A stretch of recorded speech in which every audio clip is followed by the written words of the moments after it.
Hi everyone, welcome back. Happy Sunday. This week we are continuing with chapters 6, 7, and 8 of the book of Judges. We're going to learn about the judge Gideon.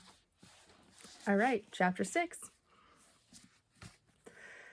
The Israelites offended the Lord, who therefore delivered them into the power of Midian for 7 years, so that Midian held Israel subject. For fear of Midian, the Israelites established the fire signals on the mountains, the caves for refuge, and the strongholds. And it used to be that when the Israelites had completed their sowing, their planting, Midian, Amalek, and the Kedemites would come up and camp up opposite of them and destroy the produce of the land as far as the outskirts of Gaza, leaving no sustenance in Israel, nor sheep, oxen, or donkeys. For they would come up with their livestock, and their tents would become as numerous as locusts, and neither they nor their camels could be numbered. When they came into the land, they lay it waste. Thus was Israel reduced to misery by Midian. And so the Israelites cried out to the Lord. When Israel cried out to the Lord because of Midian, he sent a prophet to the Israelites, who said to them, "The Lord, the God of Israel, says, I led you up from Egypt. I brought you out of the place of slavery. I rescued you from the powers of Egypt and all of your other oppressors. I drove them out before you and gave you their land. And I said to you, I, the Lord, am your God. You shall not venerate the gods of the Amorites, in whose land you are dwelling. But you did not obey me. Then the angel of the Lord came and sat under the terebinth in Oprah that belonged to Joshua the Abiezrite. While his son Gideon was beating out wheat in the winepress to save it from the Midianites, the angel of the Lord appeared to him and said, The Lord is with you, O champion. My lord, Gideon said to him, If the Lord is with us, why has all this happened to us? Where are his wondrous deeds of which our fathers told us when they said, Did not the Lord bring us up from Egypt? For now the Lord has abandoned us and has delivered us into the power of Midian.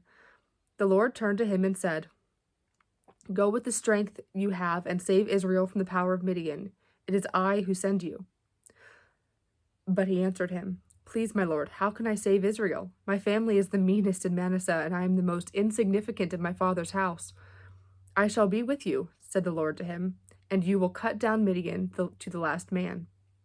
He answered him, If I find favor with you, give me a sign that you are speaking with me. Do not depart from here, I pray, until I come back to you and bring out my offering and set it before you. He answered, I will await your return. So Gideon went off and prepared a young goat, a kid and an ephah of flour in the form of unleavened cakes. Putting the meat in a basket and the broth in a pot, he brought them out to him under the terebinth and presented them. The angel of God said to him, Take the meat and unleavened cakes and lay them on this rock, then pour out the broth. When he had done so, the angel of the Lord stretched out the tip of his staff he held and touched the meat and unleavened cakes. Thereupon a fire came up from the rock, which consumed the meat and unleavened cakes, and the angel of the Lord disappeared from sight. Gideon, now aware that it had been the angel of the Lord, said, Alas, Lord God, that I have seen the angel of the Lord face to face. The Lord answered him, Be calm, do not fear, you shall not die.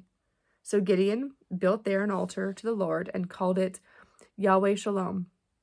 To this day it is still in Oprah of the Abiezrites.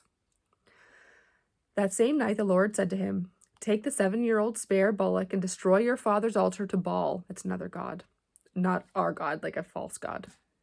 And cut down the sacred pole that is by it. You shall build instead the proper kind of altar to the Lord your God on top of this stronghold. Then take the spare bullock and offer it as a holocaust on the wood from the sacred pole you have cut down. So Gideon took 10 of his servants and did as the Lord had commanded him. But through fear of his family and of the townspeople, he would not do it by day, but did it at night. Early the next morning, the townspeople found that the altar of Baal had been destroyed and the sacred pole near it cut down, and the spare bullock offered on the altar that was built. They asked one another, Who did this? Their inquiry led them to the conclusion that Gideon, son of Joshua, had done it. So the townspeople said to Joshua, Bring out your son that he may die, for he has destroyed the altar of Baal and cut down the sacred pole that was near it. But Joshua replied to all who were standing around him, Do you intend to act in Baal's stead or be his champion? If anyone acts for him, he shall be put to death by morning. If he whose altar has been destroyed is a god, let him act for himself. So on that day, Gideon was called Jerubbaal because of the words, "Let Baal take action against him," since he destroyed his altar. Then all Midian and Amalek and the Kedemites mustered and crossed over into the valley of Jezreel, where they camped. The Spirit of the Lord enveloped Gideon, and he blew the horn that summoned Abiezer to follow him. He sent messengers too throughout Manasseh, which also obeyed his summons. Through Asher, Zebulun, and Naphtali, likewise, he sent messengers, and these tribes advanced to meet the others. Gideon said to God, "If indeed you are going to save Israel through me, as you have promised, I am putting this woolen fleece on the threshing floor. If dew comes on the fleece alone, while all the ground is dry, I shall know that you will save Israel through me, as you promised." That is what took place. Early the next morning, he wrung the dew from the fleece, squeezing out of it a bowl full of water. Gideon then said to God, "Do not be angry with me if I speak once more. Let me make just one more test with the fleece. Let the fleece alone be dry, but let there be dew on all the ground." That night God did so. The fleece alone was dry, but there was dew on all the ground. Chapter 7. Early the next morning, Jerubbaal, who is Gideon, encamped by En-Harod with all his soldiers. The camp of Midian was in the valley north of Gibrith Hamorah. The Lord said to Gideon, "You have too many soldiers with you for me to deliver Midian into their power, lest Israel vaunt itself against me and say, 'My own power brought me the victory.' Now proclaim to all the soldiers, if anyone is afraid or fearful, let him leave." When Gideon put them to the test on the mountain, 22,000 of the soldiers left, but 10,000 remained. The Lord said to Gideon, "There are still too many soldiers. Lead them down to the water, and I will test them for you there. If I tell you that a certain man is to go with you, he must go with you. But no one is to go if I tell you he must not." When Gideon led the soldiers down to the water, the Lord said to him, "You shall set to one side everyone who laps up the water as a dog does with its tongue, to the other everyone who kneels down to drink." Those who lapped the water raised to their mouths by hand numbered 300, but the rest of the soldiers knelt down to drink the water. The Lord said to Gideon, "By means of the 300 who lapped up the water, I will save you, and will deliver Midian into your power. So let all the other soldiers go home." Their horns and such supplies as the soldiers had with them were taken up, and Gideon ordered the rest of the Israelites to their tents, but kept the 300 men. Now the camp of Midian was beneath him in the valley. That night the Lord said to Gideon, "Go, descend on the camp, for I have delivered it up to you. If you are afraid to attack, go down to the camp with your aide, Purah. When you hear what they are saying, you will have the courage to descend on the camp." So he went down with his aide Purah to the outposts of the camp. The Midianites, Amalekites, and the Kedemites lay in the valley as numerous as locusts, nor could their camels be counted, for these were as many as the sand on the seashore. When Gideon arrived, one man was telling another about a dream. "I had a dream," he said, "that a round loaf of barley bread was rolling into the camp of Midian. It came to our tent and struck it, and as it fell, it turned the tent upside down. This can only be the sword of the Israelite Gideon, son of Joseph." The other replied, "God has delivered Midian and all the camp into his power." When Gideon heard the description and explanation of the dream, he prostrated himself. Then returning to the camp of Israel, he said, "Arise, for the Lord has delivered the camp of Midian into your power." He divided the 300 men into 3 companies and provided them all with horns and with empty jars and torches inside the jars. "Watch me and follow my lead," he told them. "I shall go to the edge of the camp, and as I do, you must do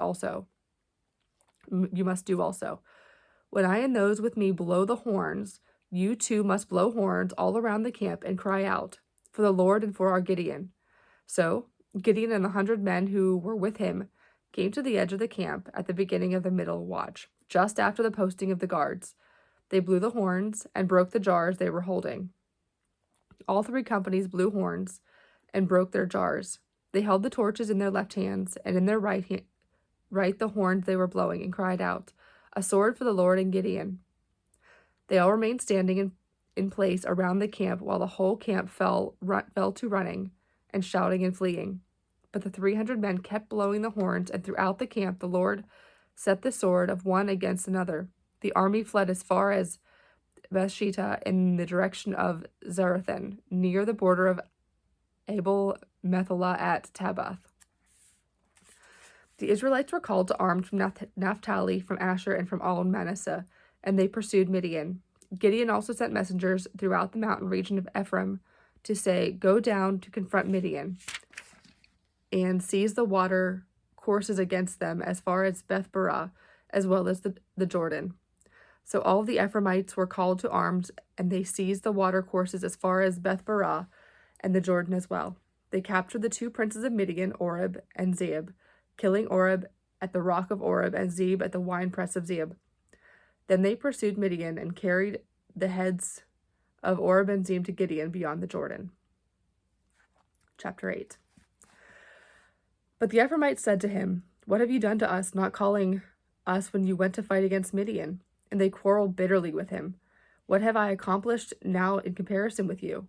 He answered them, "Is not the gleaning of Ephraim better than the vintage of Abiezer? Into your power God delivered the princes of Midian, Oreb and Zeeb. What have I been able to do in comparison with you?"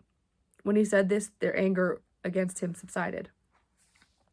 When Gideon reached the Jordan and crossed it with his 300 men, they were so exhausted and famished. So he said to the men of Succoth, "Will you give my followers some loaves of bread? They are exhausted, and I am pursuing Zebah and Zalmunna, kings of Midian." But the princes of Succoth replied, "Are the hands of Zebah and Zalmunna already in your possession, that we should give food to your army?" Gideon said, "Very well. When the Lord has delivered Zebah and Zalmunna into my power, I will grind your flesh in with the thorns and briars of the desert." He went up from there to Penuel and made the same request of them. But the men of Penuel answered him as had the men of Succoth. So the men of Penuel too, he said, "When I return in triumph, I will demolish this tower." Now Zebah and Zebulunna were in Karkor with their force of about 15,000 men. These were all who were left of the whole Kedemite army, 120,000 swordsmen having fallen. Gideon went up by the route of the nomads east of Nobah and Jogbehah and attacked the camp when it felt secure. Zebah and Zalmunna fled. He pursued them and took the 2 kings of Midian, Zebah and Zalmunna, captive, throwing the entire army into panic. Then Gideon, son of Joseph, returned from battle to the pass of Heres. He captured a young man of Succoth who, upon being questioned, listed for him the 77 princes and elders of Succoth. So he went to the men of Succoth and said, "Here are Zebah and Zalmunna, with whom you taunted me. Are the hands of Zebah and Zalmunna already in your possession, that we should give food to your weary followers?" He took the elders of the city, thorns and briars of the desert, and ground these men of Succoth into them. He also demolished the tower of Penuel and slew the men of the city. Then he said to Zebah and Zalmunna, "Where now are the men you killed at Tabor?" "They all resembled you," they replied. "They appeared to be princes. They were my brothers, my mother's sons," he said. "As the Lord lives, you shall have spared their lives. If you had spared their lives, I should not kill you." Then he said to the firstborn Jether, "Go kill them." Since Jether was still a boy, he was afraid and did not draw his sword. Zebah and Zalmunna said, "Come kill us yourself, for a man's strength is like the man." So Gideon stepped forward and killed Zebah and Zebulunna. He also took the crescents that were on the necks of their camels. The Israelites then said to Gideon, "Rule over us, you, your son, and your son's son, for you rescued us from the power of Midian." But Gideon answered them, "I will not rule over you, nor shall my son rule over you. The Lord must rule over you." Gideon went on to say, "I should like to make a request of you. Will each of you give me a ring from his booty?" For being Ishmaelites, the enemy had gold rings. "We will gladly give them," they replied, and spread out a cloak into which everyone threw a ring from his booty. The gold rings that he requested weighed 1,700 gold shekels, in addition to the crescents and pendants, the purple garments worn by the kings of Midian, and the trappings that were on the necks of their camels. Gideon made an ephod out of the gold and placed it in his city, or Ophrah. However, all Israel paid idolatrous homage to it there. and caused the ruin of Gideon and his family. Thus was Midian brought into subjection by the Israelites. No longer did they hold their heads high, and the land had rest for 40 years during the lifetime of Gideon. And I'm going to stop there. The chapter has a few more verses, but it's more about Gideon's son. Yeah, we'll stop there. So that's the judge Gideon. As was the pattern, the Israelites started worshiping other gods. Then God let them be oppressed by another neighboring tribe group. Then they cried out to God. God sent a judge who delivered them. But what's interesting here is Gideon had a lot of soldiers with him, but the Lord said, send most of them away, because if you defeat this neighboring oppressing group with this many men, the Israelites will say, we just defeated them because we're strong. So up against thousands, Gideon had 300. That way they knew it was God that defeated the enemies, not their own strength. It's a good reminder that God will fight our battles if we trust him to do so. On that note, though, let us close with the Lord's Prayer, as we always do. Our Father, who art in heaven, hallowed be thy name. Thy kingdom come, thy will be done, on earth as it is in heaven. Give us this day our daily bread, and forgive us our trespasses, as we forgive those who trespass against us. And lead us not into temptation, but deliver us from evil. For thine is the kingdom, the power, and the glory, forever and ever. Amen. Amen. Okay, I hope you have a great rest of your week, and I will see you next Sunday. Bye-bye.